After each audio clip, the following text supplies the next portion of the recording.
माँ, एक गलतफहमी। आखिर ऐसी क्या वजह थी जो मोहन के पिता ने की अपने से 20 साल छोटी लड़की के साथ दूसरी शादी? क्या एक सौतेली माँ बन सकती है सगी माँ जैसी? अपनी पहली माँ पर होते अत्याचारों को मोहन क्यों नहीं रोक पाया? क्यों लगा मोहन को अपनी दूसरी माँ को अपनाने में पूरे 30 साल का समय? तो चलिए मित्रों, जानने के लिए सुनते हैं पूरी कहानी। नमस्कार मित्रों, ज्ञान गंगा चैनल में आप सभी का स्वागत है। मैं वंदना श्रीवास्तव आज आप सबके समक्ष एक दिल छू लेने वाली कहानी लेकर पुनः उपस्थित हुई हूँ। आशा करती हूँ कि आप सबको अवश्य पसंद आएगी। आज की कहानी का शीर्षक है माँ, एक गलतफहमी। उर्मिला 23 साल की लड़की थी जिसकी शादी अशोक से हुई। उर्मिला बहुत ढेर सारे सपने सजाए अपने पिया के घर में आई थी, पर सास शांति देवी, जो अपने नाम के बिल्कुल विपरीत थी, उनके कड़क स्वभाव ने उर्मिला के सपनों पर जैसे पानी ही फेर दिया। वे उर्मिला को दिन भर किसी न किसी काम में उलझा कर रखती थी। उर्मिला को थोड़ा भी आराम नहीं करने देती थी। जैसे ही वह आराम करने के लिए जाती तो वे उर्मिला को सुनाते हुए कहती, हमारे ज़माने में औरतें कितना काम करती थी और ये आजकल की बहुओं को तो जरा देखो, तो कैसी छुई मुई सी होती हैं, जरा देर में ही थक जाती हैं। कभी कभी उर्मिला जी को शांति देवी जी पर बड़ा गुस्सा भी आता और वह गुस्से में कठोर शब्द भी कह देती, तो शांति देवी जी बवाल मचा कर रख देती और अशोक से भी उसकी शिकायत करती सो अलग। अशोक भी कुछ ज़्यादा ही गुस्सैल स्वभाव का था। वह भी अपनी माँ की बातों में आ जाता और उर्मिला जी पर चिल्लाने लगता, कहने लगता कि माँ तुझसे बड़ी हैं, तुझे वे जो भी कहेंगी वही करना पड़ेगा, और यदि आज के बाद माँ तेरी किसी भी बात से नाराज़ हुई तो मैं तुझे तेरे मायके छोड़ाऊंगा। उर्मिला इस धमकी से डर गई। अब वह चुप ही रहती, कुछ नहीं कहती, बस चुपचाप शांति देवी जी की बातें सुनती रहती। वह बेचारी उर्मिला को एक मशीन की तरह दिन भर काम में लगा कर रखती। उसके जीवन में न तो कोई खुशी थी और न ही कोई उमंग थी। उसका जीवन बिल्कुल नीरस था। उर्मिला हमेशा अशोक के प्यार को भी तरसती रहती। कई बार उसका मन करता कि मायके चली जाए, पर मायके में उसके 2 भाई थे और एक बहन। बहन शादी के लायक हो गई थी और उसके मायके की परिस्थिति ठीक नहीं थी। इस कारण चाह कर भी वह मायके नहीं जा सकती थी। एक दिन उर्मिला को पता चला कि वह गर्भवती है। यह सुनकर तो उसकी प्रसन्नता का ठिकाना ही न रहा, पर गर्भावस्था में भी उसे ससुराल में आराम नहीं मिला। 7वें महीने में वह अपने मायके चली गई, तब जाकर उसे थोड़ा सा आराम मिल पाया। उसने एक प्यारी सी बेटी को जन्म दिया। बेटी का नाम उसने मानवी रखा। जब उसकी बेटी मानवी 2 महीने की हो गई, तब वह वापस ससुराल आ गई। परंतु अब भी शांति देवी जी और अशोक के व्यवहार में कोई परिवर्तन नहीं आया।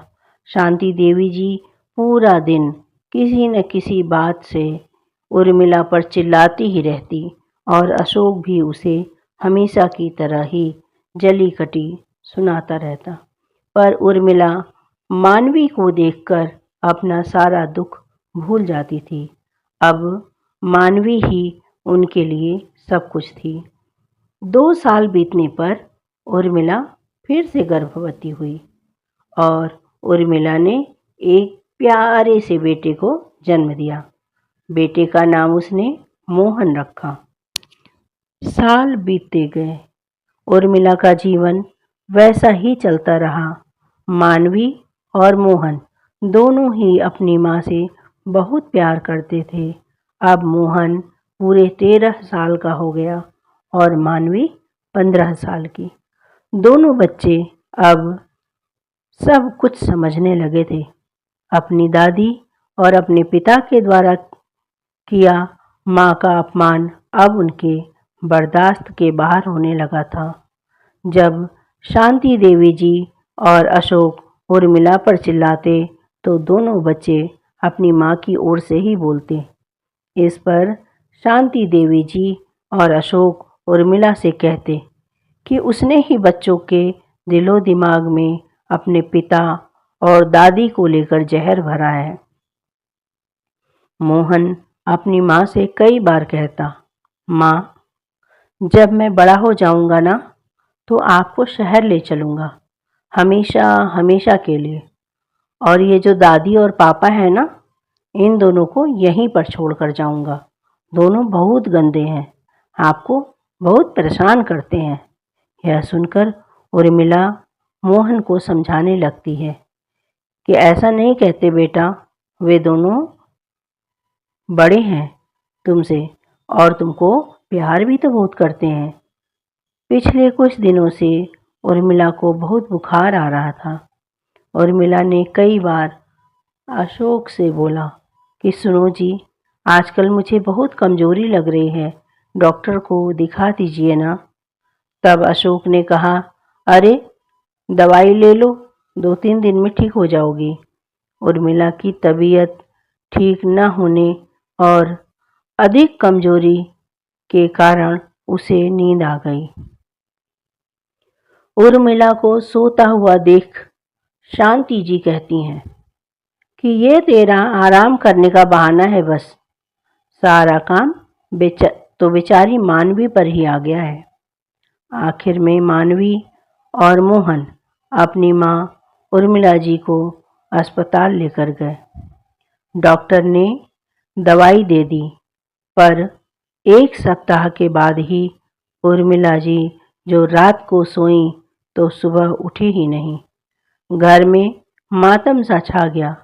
मोहन और मानवी उर्मिला जी से लिपट लिपट कर रोए ही जा रहे थे।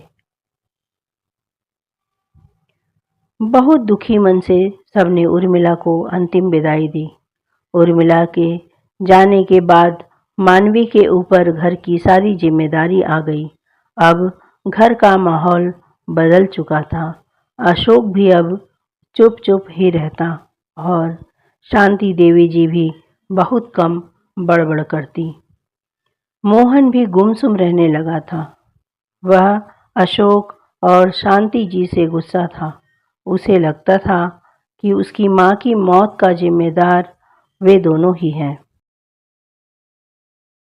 मानवी मोहन को बहुत समझाती, पर उस पर कोई असर नहीं होता था। इसी तरह 1 साल बीत गया।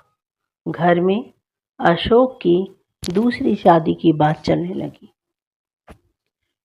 एक लड़की मनीषा से अशोक का रिश्ता तय हो गया। ये सुनकर मोहन और ज़्यादा विचलित हो गया, क्योंकि वह अपनी माँ की जगह किसी और को नहीं देना चाहता था।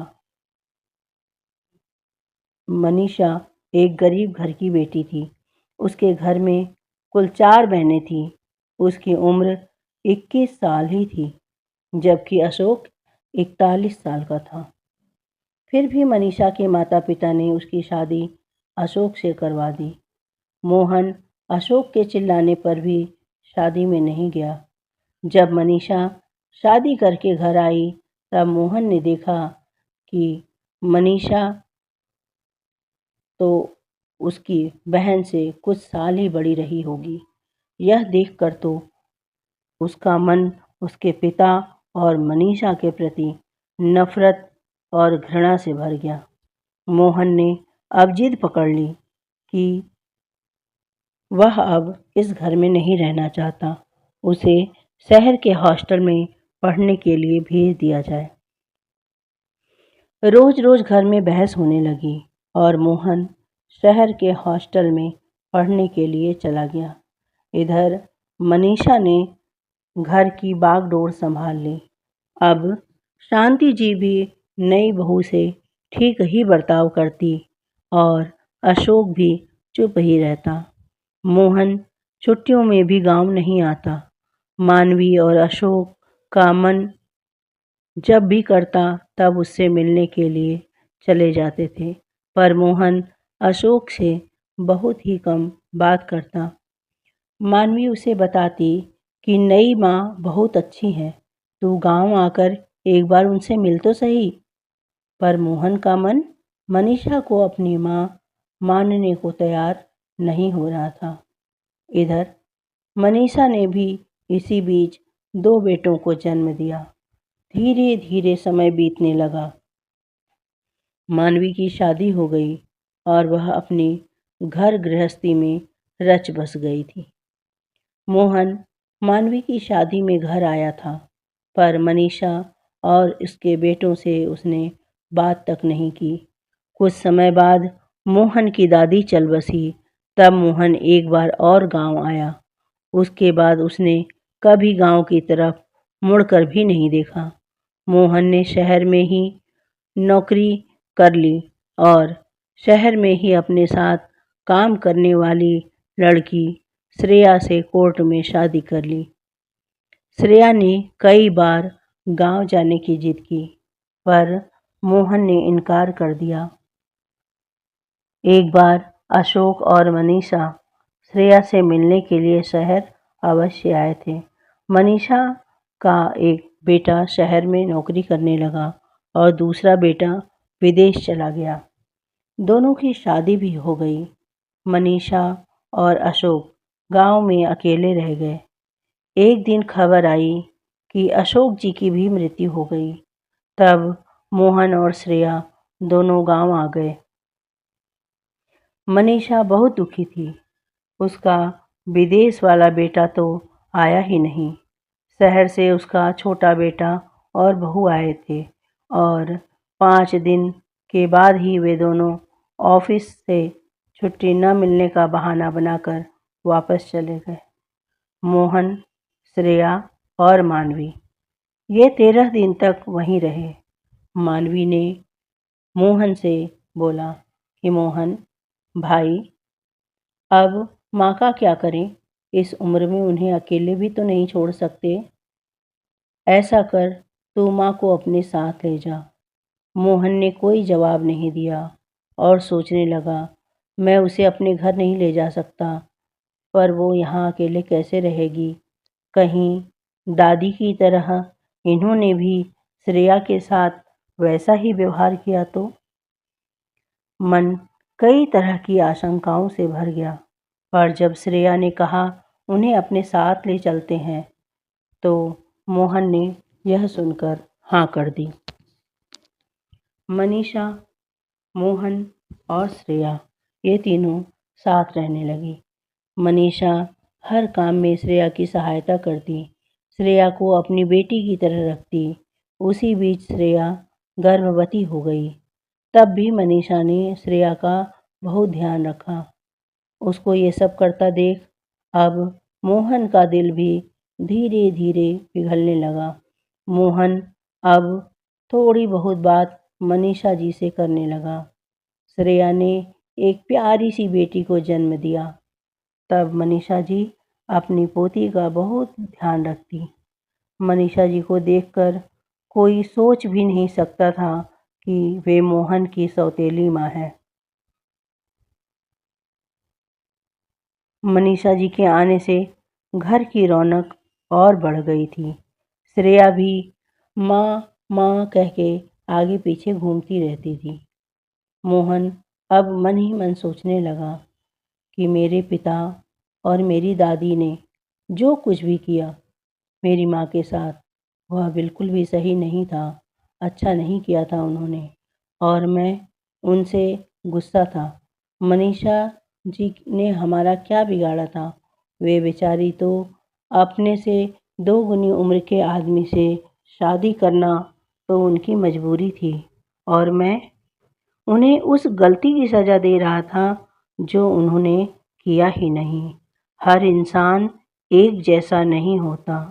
एक दिन मोहन मनीषा जी के पास गया और उनका हाथ पकड़कर बोला, माँ। ये शब्द सुनकर मनीषा जी की आंखें नम हो गई। मोहन ने कहा, मुझे माफ़ कर दो माँ।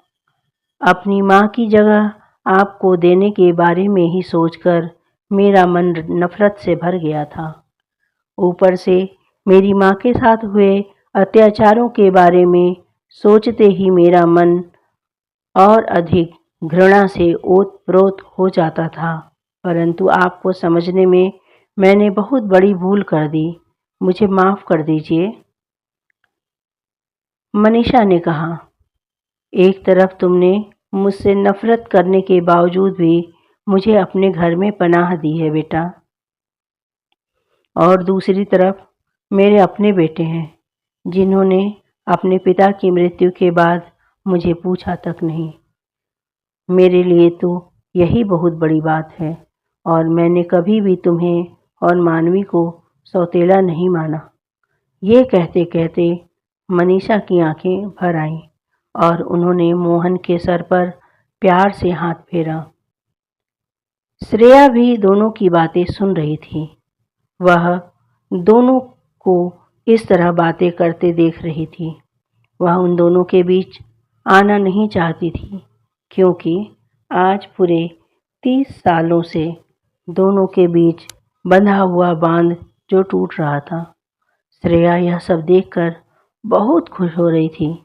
आज 30 साल के बाद दोनों के दिलों की कड़वाहट दूर हो गई थी।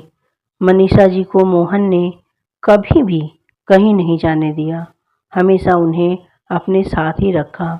मनीषा जी और श्रेया के प्यार भरे व्यवहार से घर आंगन में खुशियों की बहार आ चुकी थी। मित्रों, क्या अशोक जी का अपने से 20 साल छोटी उम्र की लड़की से शादी करना उचित था? क्या शांति देवी जी और अशोक जी ने के ऐसे व्यवहार को आप उचित मानते हैं? मित्रों, कृपया कमेंट्स करके ज़रूर बताएं और यह भी बताएं कि आप लोगों को यह कहानी कैसी लगी। यदि कहानी पसंद आई हो तो चैनल को लाइक और शेयर करें। चैनल पर नए हैं तो चैनल को सब्सक्राइब अवश्य करें। मित्रों, अथक प्रयासों के द्वारा ही ये कहानियाँ आप सबके समक्ष प्रस्तुत की जाती है, तो कृपया सब्सक्राइब अवश्य किया करें, जिससे कि मेरे द्वारा सुनाई गई कहानी आप सबके पास सबसे पहले पहुँचे, जिसे सुनकर आप सबसे पहले आनंद ले सकें। इसी तरह की और अच्छी कहानियाँ सुनने के लिए आप हमारे साथ जुड़े रहकर मेरा हौसला बढ़ाते रहिए। मेरे द्वारा यह कहानी सुनने के लिए आपका बहुत बहुत धन्यवाद। मित्रों, यदि आप सब यह चाहते हैं कि मैं अपनी कहानी के अंत में आप सबका नाम पुकारूं, तो कमेंट्स में अपना और जिस जगह पर आप रहते हैं उस जगह का नाम अवश्य लिखें। मिलते हैं फिर एक नई कहानी के साथ। तब तक के लिए मुझे आज्ञा दें। धन्यवाद।